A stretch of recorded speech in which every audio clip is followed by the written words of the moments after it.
Recording in progress.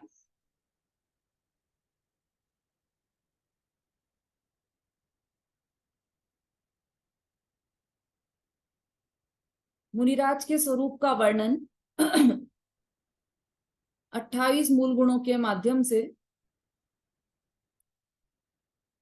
मुनिराज के 28 मूल गुण होते हैं और उसमें से 5 महाव्रतों की चर्चा हम कर चुके हैं। 5 समिति की चर्चा भी कुछ कुछ हमारी चल चुकी है। मुनिराज के 28 मूल गुण कौन से होते हैं, या ये कहें कि हमारे सिलेबस में जो 28 मूल गुण है वो बताना है। शोभा जी। जय जिने दीदी। 5 महाव्रत, 5 समिति, 5 इंद्रिय विजय, 6 आवश्यक और 7 अनविहीन, ऐसे 28 मूल गुण होते हैं। 7 अन्य मतलब जैसे कि नग्नता है, एक मतलब अंजलि में भोजन लेना है, खड़े होके भोजन लेना, इसे 7 गुण बिल्कुल ठीक है। इसमें से अभी हमारी चर्चा क्या क्या चल चुकी है? 5 महाव्रत हो गए, एक ईर्या समिति हो गई, भाषा समिति हो गई। बहुत बढ़िया। भाषा समिति, मुनिराज की भाषा समिति कैसी होती है, यह चर्चा आज हम करने वाले हैं। सबसे पहले तो बात यह है कि मुनिराज जो मुनिराज का स्वरूप है, जो वीतरागी दिगंबर संत हैं, वो यथाजात रूप होते हैं और उनकी जितनी महिमा की जाए कम है। कई ग्रंथों में है, नियम सार में है और प्रवचन सार में है और लिंग पाहुड़, अष्ट पाहुड़ में सभी सारे पाहुड़ ही मुनिराज की चर्चा से ही भरे हुए हैं। प्रवचन सार में भी है और जगह जगह बहुत ही अच्छा। चरणानी युग में तो पूरा उसी का होना चाहिए। चरणानी युग में तो चरणानी योग में दोनों है, श्रावक का भी आचार का वर्णन है और मुनिराज के भी आचार का वर्णन है। चरणानी योग में दोनों है, लेकिन मुनिराज के आचार का वर्णन तो बहुत ही जगह मिलता है, क्योंकि 6ठे 7वें गुणस्थानवर्ती मुनिराज की दशा ही कुछ अलौकिक होती है। कैसी दशा होती है उनकी? अंतर्बाह्य दशा दोनों ही विचित्र होती है और अद्भुत दशा जिसके बारे में अभी हम पढ़ने वाले हैं। एक पूज्य गुरुदेव श्री की एक ये धन्य मुनि दशा नाम से एक किताब निकली है, इसमें गुरुदेव श्री के वचनामृत है। ये देखिए, ये है पुस्तक धन्य मुनि दशा, ये मंगलायतन से निकली है और इसका आप सब जरूर पठन करें, वांचन करें इसका जरूर आप सभी। बहुत ही अच्छा वर्णन इसमें मुनिराज का आया है और बिल्कुल भी मन से किसी ने वर्णन नहीं किया है। प्रत्येक ग्रंथ के आधार से यहाँ पर अलग अलग चैप्टर वाइज बहुत अच्छा स्वरूप दिया है। मतलब इसके आप वो हेडिंग्स ही देख लोगे तो मुक्ति सुंदरी के नाथ कौन है? मुनिराज। मुनि मार्ग कैसा मार्ग है? मुनिराज का मार्ग शूरवीरों का मार्ग है मुनिराज का। और मुनिराज की निशंकता, रत्नत्रय की आराधना ही जिन मुद्रा है, ऐसी मुद्रा है मुनिराज की। मोक्ष साधक मुनिराज की अद्भुत दशा, अहो ऐसा होता है साधु का पद। आओ आओ मोक्ष मार्ग में आओ, मन रूप हाथी को ज्ञान रूप अंकुश से वश में करो। ये मुनिराज के वचन है। मुनि धर्म का सच्चा स्वरूप क्या है? मुनि दशा अर्थात केवल ज्ञान की तलहटी। इतना सुंदर वर्णन है, इतना सुंदर वर्णन है कि आप पढ़ोगे तो आपको लगेगा कि वापस वापस पढ़ते हैं, ऐसे पुनः पुनः पढ़ने की इसकी इच्छा होगी। तो ये धन्य मुनि दशा भाग 1, 2 बहुत सारे हैं शायद इसके भाग, तो आप तो भाग 1 पढ़िए, उसमें मुनिराज का बहुत अच्छा वर्णन है। कोशिश करेंगे अपन यहाँ पर बीच बीच में ये लेने का, जो भी समिति चलती है हमारी उसके आधार से हम इसके आधार से लेंगे। अब यहाँ पर जो भाषा समिति का वर्णन किया गया है वह नियम सार की गाथा 62 पर आधारित है ना। चलिए अपन भाषा समिति देख लेते हैं पहले। हाँ, एक पहले सूचना सुन लीजिए, फिर वो दिमाग से निकल जाएगा। सूचना ये है कि परसों मोक्ष सप्तमी का पावन दिवस है और पार्श्वनाथ भगवान को निर्वाण प्राप्त हुआ था परसों के दिवस, और उससे पहले वो मुनि अवस्था में थे। तो और पार्श्वनाथ भगवान पर उपसर्ग भी हुआ था, कमठ ने उपसर्ग किया था बार बार उन पर। तो एक तो हम हमारी पाठशाला के समय पर ही 2:30 से 3:30 पर ही यहाँ पर एक विशेष सांस्कृतिक कार्यक्रम आयोजित करने जा रहे हैं, जिसमें आप सभी जो भी बोलने के इच्छुक हो, भजन, कविता, कहानी या कोई घटना मुनिराज से संबंधित, पार्श्वनाथ भगवान से संबंधित, दोनों ही प्रकार की आप कथा या घटना आप सुना सकते हैं, कविता भी सुना सकते हैं, भजन भी गा सकते हैं आप, है ना। तो आप तैयारी करके आइए। परसों का समय हमारा इसीलिए रहेगा, मोक्ष सप्तमी इसे बोला जाता है, सप्तमी है। मोक्ष सप्तमी क्यों बोला जाता है? कि उसी दिन पार्श्वनाथ भगवान को मोक्ष प्राप्त हुआ था, इसलिए मोक्ष सप्तमी बोला जाता है ना। मतलब वो समझ लीजिए हमारे लिए दीपावली आ गई। दीपावली क्यों मनाते हैं हम? महावीर भगवान को निर्वाण की प्राप्ति हुई थी, इसलिए दीपावली मनाते हैं। और पार्श्वनाथ भगवान को निर्वाण की प्राप्ति हुई थी, इसलिए मोक्ष सप्तमी, तो वो भी हमारी दीपावली ही है ना। अत्यंत प्रसन्नता और हर्ष और उल्लास का दिवस है परसों। तो आप सभी तैयारी करके आइए, और हो सके तो पहले ही कल ही अपने नाम दे दीजिएगा, है ना। सभी लोग कल अपने नाम दे दीजिएगा, जो भी भजन, कविता या कहानी सुनाना चाहता है। मुनिराज की कथा भी आप सुना सकते हैं। मुनिराज हमारी जो प्रथमानुयोग में कई मुनिराज ऐसे हुए हैं जिन पर उपसर्ग हुए हैं, जैसे सुकौशल मुनिराज, सुकमाल मुनिराज, और भी है गज कुमार मुनिराज, है ना। पांडव जो मुनि अवस्था में थे तब की बात। ऐसे आप कोई भी कथा मुनिराज पर जब उपसर्ग हुआ था और उन्होंने उपसर्ग को किन भावों से सहा, वह पूरी कथा आप बता सकते हैं। तो इस तरह से विषय का विस्तार बहुत है, आप किसी पर भी आप बोल सकते हैं या कहानी या कविता सुना सकते हैं। चलिए, अभी आप चाहें तो ये ग्रुप में भी डाल सकते हैं कोई भी, कि परसों ये कार्यक्रम रहेगा और आप सभी भाग लें, ऐसा। हाँ, अब हम बात करते हैं छठवीं ढाल के दूसरे छंद की, जिसमें भाषा समिति की बात बहुत सुंदर तरीके से की गई है। एक बार पढ़ लेते हैं इसे। अंतर चतुर्दश भेद बाहिर, संग 10 धाते टले, परमाद तज चौकर महिला की, समिति ईर्याते चले, जग सुहित कर सब अहित हर श्रुति, सुखद सब संशय टरे, भ्रम रोग हर जिनके वचन मुख, चंद्र ते अमृत झरे। पहली लाइन में परिग्रह त्याग महाव्रत या अपरिग्रह महाव्रत की चर्चा है, दूसरी लाइन में ईर्या समिति की चर्चा है, और उसके बाद भाषा समिति की चर्चा है ना। अब क्या है भाषा समिति में, वो हम देख लेते हैं। जग सुहित कर सब अहित हर, अपन तो भावार्थ पर आ गए थे, भावार्थ में से ही ले लेते हैं। इसके कितने पॉइंट्स देखिए आप, 5 पॉइंट है। पहला है सुहित कर, जो मुनिराज की भाषा समिति होती है वह कैसी होती है, उसकी विशेषता क्या है, वह बता रहे हैं। तो पहला पॉइंट है सुहित कर। कैसी भाषा होती है मुनिराज की? सुहित कर मतलब सबका हित करने वाली ऐसी भाषा होती है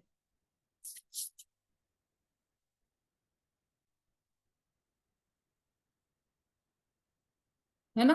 क्या हित करने वाली?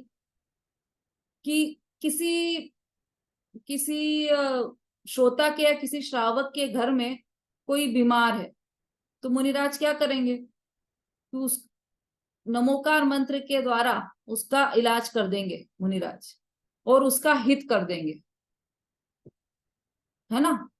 उसका हित हो जाएगा उसके पूरे परिवार का, कि यदि यदि कोई बीमार है तो उनका हित तो इसी में है कि पूरे परिवार वाले स्वस्थ रहें। कोई गरीब है तो उसके घर में मंत्र के द्वारा पैसा पहुंचा देंगे, धन पहुंचा देंगे, स्वर्ण पहुंचा देंगे, तो उसका हित हो जाएगा। हित हो जाएगा क्या? यदि जिसके घर में स्वर्ण नहीं है, पैसों की कमी है, उसके घर में यदि धन पहुंचा दे मुनिराज, तो क्या उसका हित हो जाएगा? हम्म।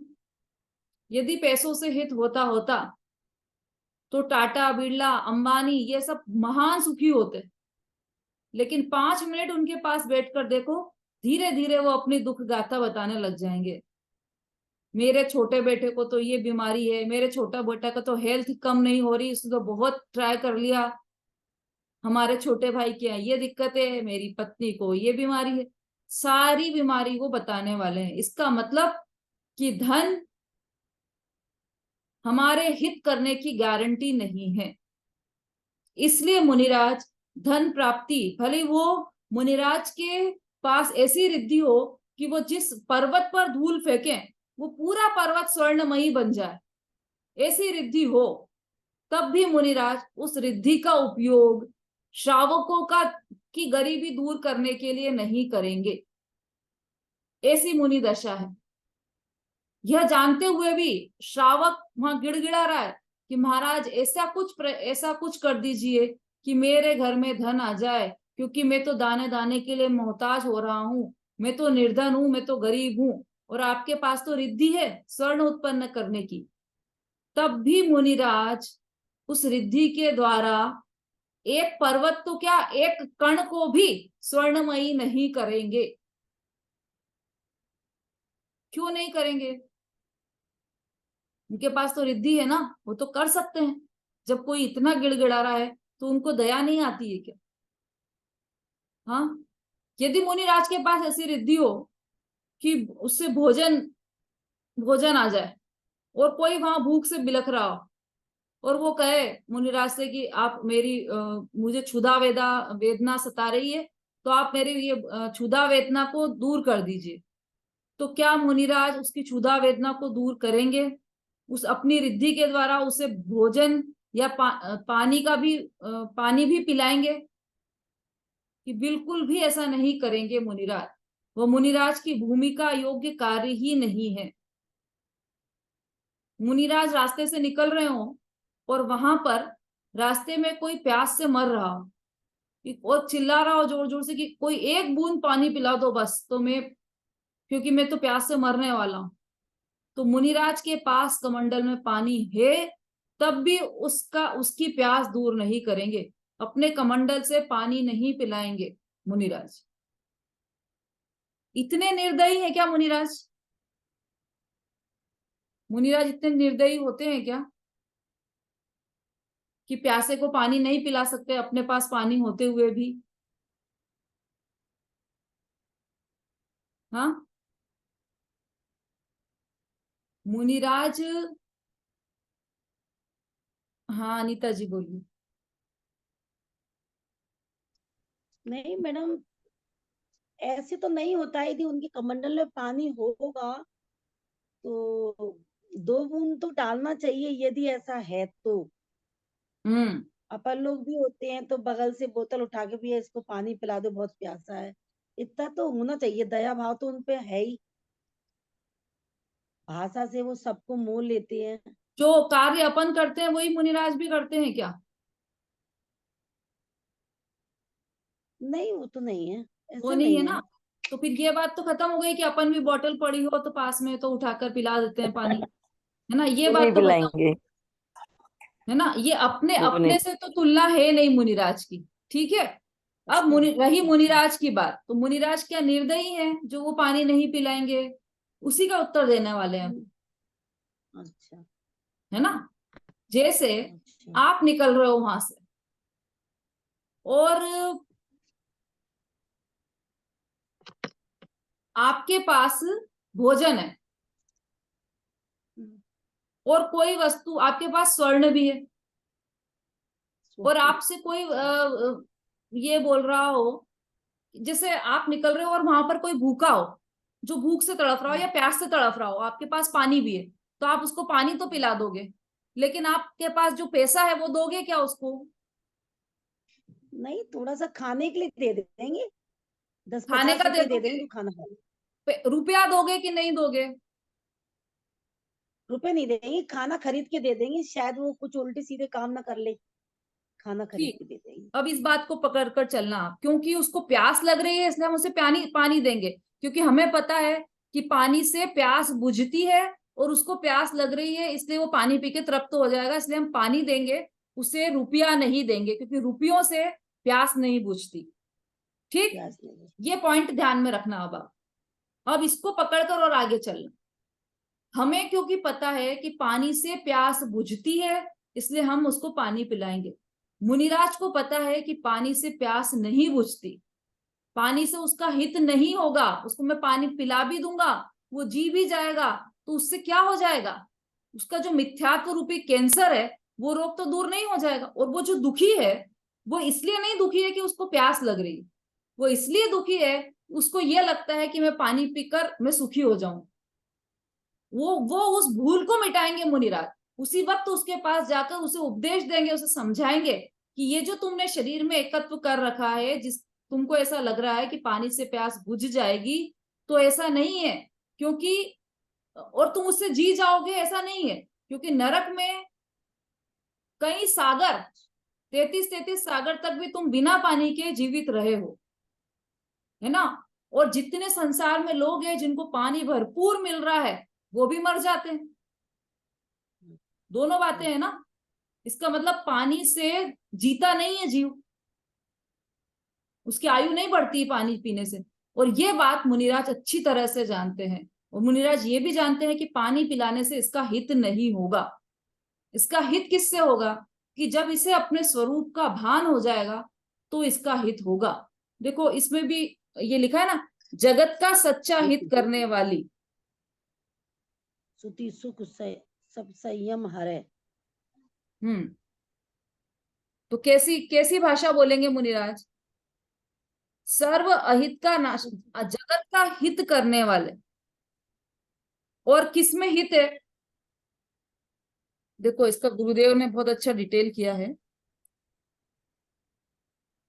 आलस छोड़कर 4 हाथ जमीन आगे चलना ही चाहिए। ये ईर्या समिति है, भाषा समिति की बात चल रही है अभी, वो ईर्या समिति की चर्चा अपन कर चुके हैं, है ना। चल चुके। हित मित परमित प्रिय सब सज्जनों को दूर करने वाले, मिथ्या रूपी रोग को दूर करने वाले वचन जिससे बोले जाते हैं वह भाषा समिति। हाँ, अब इसमें सबसे पहला शब्द आया हित, तो मतलब जगत को हित करने वाली भाषा, ऐसे ही बोलते हैं। अब जगत का हित किसमें है, कि अपन ने पढ़ा था ना, देखो किस, आत्म को हित है सुख सो सुख आकुलता बिन कहिए, और आकुलता शिव माही न ताते शिव मग लाग्यो चाहिए। तो आत्मा का हित किसमें है,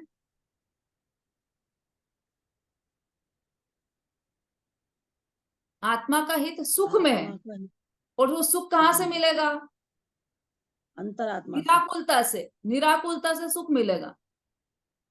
आत्म को हित है सुख, मतलब आत्मा का हित सुख है, और सो सुख आकुलता बिन कहिए, वह सुख निराकुलता में है, और आकुलता शिव माहीनता ते। देखो आत्मा का हित सुख में है, प्रत्येक जीव सुख चाहता है, कोई भी दुख नहीं चाहता, सब सुख चाहते हैं। सुख किसमें है, सुख निराकुलता में, और निराकुलता कहाँ है, मोक्ष में। तो हमें क्या करना है, कि हमें मोक्ष प्रकट करना है, मोक्ष प्रकट करना है तो हमें उसके मार्ग पर चलना पड़ेगा। सिंपल सी बात है ना। हमें हमारे बच्चे के कॉलेज में डिग्री मिलने वाली है, उसको उस फंक्शन में हमें जाना है, और वो पढ़ता है मुंबई में, ठीक है। हमें हमारा लक्ष्य क्या है, उसके पास उसके कॉलेज में पहुंचना। तो हम क्या करेंगे, हमारा सुख उसके पास पहुंचना है, हमारा लक्ष्य उसके पास पहुंचना है, तो हम उसके पास पहुंचेंगे। मुंबई जाना है हमें, तो उसके लिए मुंबई के मार्ग पर चलेंगे, कि इधर जाएंगे, दूसरी तरफ आगरा के मार्ग पर जाएंगे, कि हम मुंबई के मार्ग पर चलेंगे। क्यों चल रहे हो मुंबई के मार्ग पर, क्योंकि हमें कॉलेज में पहुंचना है। कॉलेज में क्यों पहुंचना है, क्योंकि हमारे बच्चे का वहां पर प्रोग्राम, ठीक है। ऐसा ही है ये, आत्म को हित है सुख सो सुख आकुलता बिन कहिए, और आकुलता शिव माहीन ताते शिव मग लाग्यो चाहिए। तो इसका मतलब मोक्ष और मोक्ष मार्ग ये दोनों हितकारी हैं जीव के लिए, क्योंकि उसे सुख तो वहीं से मिलेगा। तो ये दोनों हितकारी है, तो इसलिए मोक्ष मार्ग को दिलाने वाले ऐसे वचन मुनिराज बोलते हैं। देखिए इसमें क्या लिखा है कि हे प्राणियों, तुम्हारा पूर्ण आनंद रूपी मोक्ष, वह मोक्ष का मार्ग तुम प्रकट करो। वीतरागी दशा और वीतरागी दशा से प्राप्त पूर्णानंद की प्राप्ति करो। ऐसा सुहित कर मार्ग मुनि अपनी वाणी में कहते हैं। क्या कहते हैं कि अपना आत्मा शरीर कर्म से रहित है, शुभ और अशुभ भाव के विकारी भाव से भी रहित है। ऐसे अपने आत्मा में दृष्टि लगाओ, ज्ञान करो और स्वरूप में लीन हो जाओ। तो मुनिराज की भाषा में, वीतरागी भाषा में जो भाषा समिति है, उसमें ऐसा हितकर उपदेश आता है। कहाँ से आता है ऐसा हितकर उपदेश? मुख चंद्र ते अमृत झरे, मतलब मुनिराज के चंद्रमा में, मुनिराज के मुख रूपी चंद्रमा में से इस प्रकार का अमृत झरता है कि वो प्राणी मात्र को ही मोक्ष के मार्ग में लगाते हैं। सबके लिए हितकारी है। मुनिराज क्या उपदेश देंगे अपने उद्बोधन में, और क्या उपदेश देते हैं मुनिराज कि षट काय के जीव की रक्षा करो। अब मुनिराज का उपदेश ऐसा होता है कि जिससे तीनों लोकों के जीवों के लिए हितकारी होता है। मुनिराज का उपदेश तीनों लोकों के लिए, जो व्यक्ति उनका उपदेश सुन रहा है उसके लिए भी हितकारी है, और जो नहीं सुन रहा है उसके लिए भी हितकारी है मुनिराज का उपदेश, है ना। यदि हमारी कक्षा में से कुछ लोग मुनिराज के पास चले जाएं और मुनिराज का उपदेश सुने, तो अपने आप को धन्य समझते हैं मुनिराज का उपदेश सुनकर। पर जिन्होंने मुनिराज, तो वो उनका हित हुआ, जो मुनिराज के पास गए हैं उनका हित तो हो गया, लेकिन बाकी के लोग नहीं गए तो उनका हित हुआ या नहीं हुआ? कि मुनिराज के उपदेश से उनका भी हित हो गया। कैसे हुआ वो बताते हैं। जैसे मुनिराज ने अपने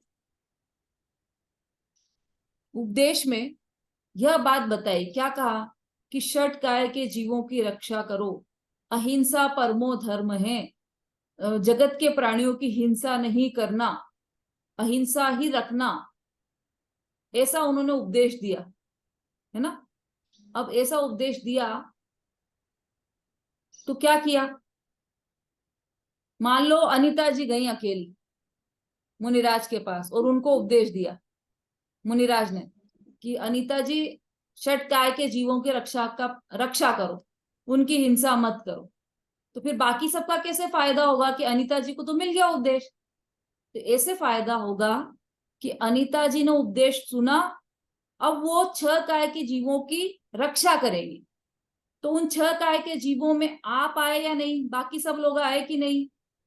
जितने लोग कक्षा में बैठे हैं वो सब आए कि नहीं आए? 6 काय के जीवों में आए कि नहीं आए वो लोग सब? हमने सुना, हम आए ना। 6 काय के जीव में 5 तो क्या है? स्थावर है और एक त्रस है। तो त्रस जीवों में बाकी सब लोग भी आ गए कि नहीं आ गए? संगी पंचेंद्री बाकी सब लोग आपके जो सहपाठी हैं वो सब भी आ गए ना, तो आप उनकी भी हिंसा नहीं करोगे, तो उनके लिए भी लाभकारी हो गया ना उपदेश मुनिराज का। अरे यहाँ तक कि जो चींटी चल रही है आपके घर में, उसके लिए भी मुनिराज का उपदेश हितकारी हो गया, क्योंकि आप उसकी भी रक्षा करोगे, उसको भी नहीं मारोगे यदि आपने उपदेश सुना है और आत्मसात किया है तो उसको भी नहीं मारोगे, तो उसके लिए भी लाभकारी हो गया मुनिराज का उपदेश। तो ऐसे पूरे जगत का हित करने वाली ऐसी मुनिराज की भाषा होती है। जग सुहित कर सब अहित हर, एक तो सबका हित करने वाली और दूसरा सबका अहित का हरण करने वाली, अहित का नाश करने वाली। क्यों अहित का नाश करने वाली? मतलब गरीबी अहित करे हमारे लिए तो उसका नाश कर देगी मुनिराज की भाषा, कि अरे गरीबी का अहित कर मानना ही अहित बना है। गरीबी का होना ये अहित कर नहीं है, लेकिन गरीब है और उसको हम अहित कर माने, ये हमारा सबसे बड़ा अहित है। क्योंकि गरीबी अहितकर नहीं है। वास्तव में तो इस जगत में कोई भी राजा नहीं है, कोई भी रंक नहीं है, कोई पैसे वाला धनवान नहीं है और कोई निर्धन नहीं है। कि धन तो धन में है, जीव का उसमें उस धन के कारण जीव में न एक गुण बढ़ा है न एक गुण घटा है। तो इसलिए पैसे का होना या न होना उससे जीव को कुछ भी फर्क नहीं पड़ता। तो इसलिए अपने आप को निर्धन मानना वो अहितकर है। तो फिर अहितकर क्या है कि ये जो श्रद्धा है ना, हमारी श्रद्धा में जो मिथ्या श्रद्धा है कि मैं गरीब हूं, मैं अमीर हूं, मैं मोटा हूं, मैं पतला हूं, मैं काला हूं, मैं गोरा हूं, ये जो श्रद्धा है यह श्रद्धा अहितकर है।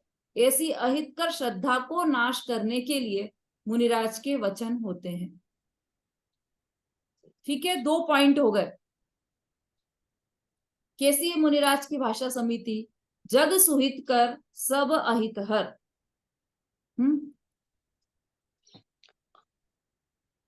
पाप करना, हिंसा करना, झूठ बोलना, झूठ बोलो उससे आपकी अवस्था ठीक हो जाएगी। जो आपकी अवस्था में अभी गरीबी पना है या जो तकलीफ है, आप ऐसा झूठ बोल दो तो उससे ठीक हो जाएगी। या आपके लड़का हो जाएगा, आपको लड़का नहीं हो रहा है तो। ऐसी भाषा मुनिराज के मुख से कभी भी नहीं निकलती।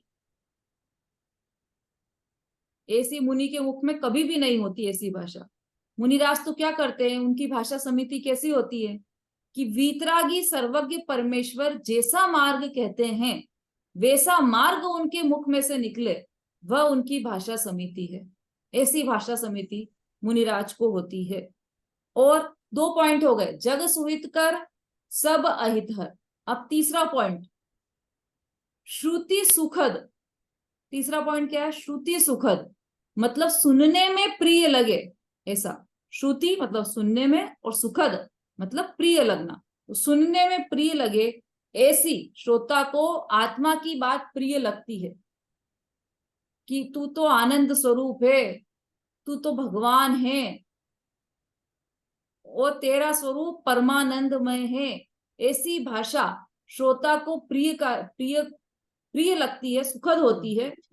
तो मुनिराज ऐसी ही भाषा बोलते हैं कि हे तू तो भगवान है, हे भगवान तू तो परमानंद का नाथ है, तेरे आत्मा में अतीन्द्रिय आनंद पड़ा है। जो उसके पास, जो हमारे पास, जो हमारा विलास है, जो हमारे पास खजाना पड़ा है, जो हमारे पास परम आनंद, सुख और शांति के अनंत गुण पड़े हैं, ऐसे गुणों की जानकारी मुनिराज अपनी भाषा में हमें करवाते हैं।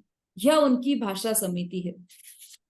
बात ही ऐसी करते हैं कि तू तो शांति रस का पिंड है, तू तो सुख का सागर है, तू तो टंकोत किरण है, तू तो अनादि अनंत है। कोई ऐसा आए जंगल में बैठे हो मुनिराज और कोई ऐसा करके आए, कोई आदमी दौड़ता हुआ आए, अरे अब वो तो मुनिराज का भले स्वरूप नहीं जानता हो और मुनिराज के पास कह रही है तो कोई बैठे हैं, संत हैं, ऐसा समझ में आ जाता उसको। तो वो आकर क्या कहे कि अरे आप बैठे हो, मेरे पीछे शिकारी पड़े हैं, वो मुझे भी मारना चाहते हैं, अब मैं क्या करूं, डाकू लुटेरे पड़े हैं मेरे पास, आप मेरी रक्षा कर लो। और वो बिल्कुल दीनहीन, बस कृपया आप मेरी इतनी सी रक्षा कर दो, बस आप मुझे इस मृत्यु से बचा लो, मुझे उन लोगों से बचा लो। ऐसा निर्दयी दीनहीन होकर वो आए और मुनिराज उसको क्या कहते हैं कि तेरी मृत्यु तो हो ही नहीं सकती, तू तो अनादि अनंत है। एकदम निर्भय हो जाता है। कहाँ तो वो दीनहीन हो रहा था और कहाँ पर बिल्कुल एकदम निर्भय हो जाएगा कि अरे मैं तो अनादि अनंत हूं। एकदम निर्भयता उसमें आ जाएगी कि मेरी तो मृत्यु ही नहीं हो सकती, ये क्या मारेंगे मुझे शिकारी, मेरी मृत्यु हो ही नहीं सकती। ऐसा निर्भय कर देते हैं मुनिराज अपनी भाषा से। 3 हो गए। चौथा, सब संशय हरे। सारे संशय को हरने वाली मुनिराज की भाषा होती है। समस्त संशय को हर लेते हैं। क्या मार्ग होगा, हमें सुखी होने के लिए क्या मार्ग होगा, ऐसा संशय हो और हमें धर्म करना है तो ये जो धर्म है वह पुण्य पाप से धर्म होगा कि नहीं, पुण्य से धर्म होगा कि नहीं होगा, या निमित्त से लाभ होगा कि नहीं होगा, स्वभाव से लाभ होगा या नहीं होगा, ऐसे सारे संशय को हरने वाली मुनिराज की वाणी होती है। देखो, मुनिराज की जो वाणी है वो संशय को हरने वाली तो है, पर वास्तव में निश्चय से विचार किया जाए तो वह संशय टालने में निमित्त होती है। पर उसको निमित्त का उपचार करके, कारण में कार्य का उपचार करके ऐसा कह दिया जाता है कि मुनिराज की वाणी संशय को हरने वाली है। वास्तव में वह वाणी संशय को हरने वाली नहीं है।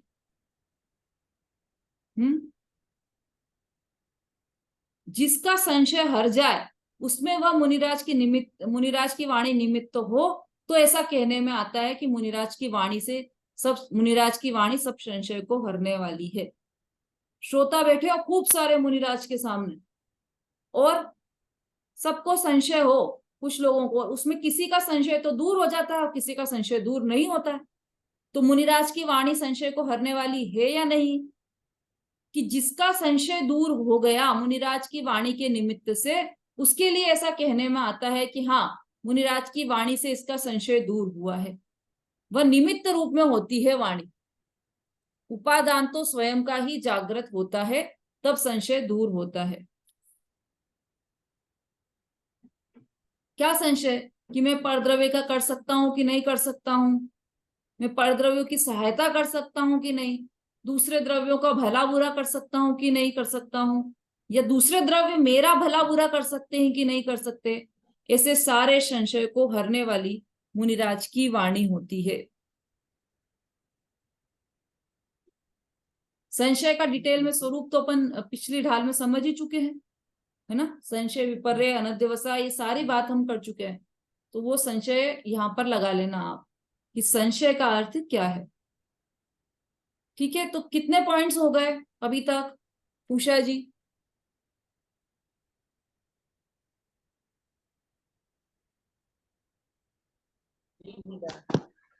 दीदी 4 पॉइंट। हाँ, कौन कौन से?